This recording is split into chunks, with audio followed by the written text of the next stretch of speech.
Hi everyone, welcome to another episode of Tech TV. I'm back with another easy tutorial on how to create poll in Telegram. Keep watching the video till the end and don't forget to subscribe to our channel by hitting that subscribe button. Also press the notification bell so that you'll never miss another upcoming update from us.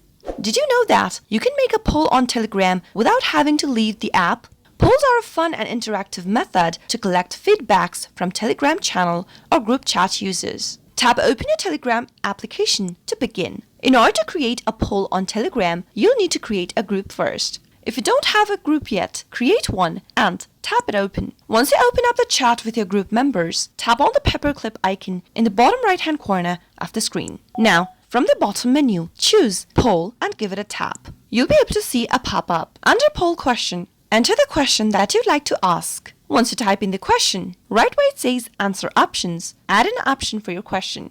You can keep adding up to 10 options. Under Settings, you can toggle Anonymous Voting, Multiple Answers, or the Quiz mode. If you choose Anonymous Voting, it allows members to vote without revealing their identity. If you turn on the Multiple Answers, it'll allow respondents to check more than one answer. If you turn on the Quiz mode, it means once the respondent has selected an answer, they will not be able to change it. And finally, tap on Create at the bottom right-hand corner in order to create a poll question on Telegram. I hope the tutorial was helpful. If it was, go ahead and give us a thumbs up. I'll be back soon with more tutorial videos like this. Thanks for watching.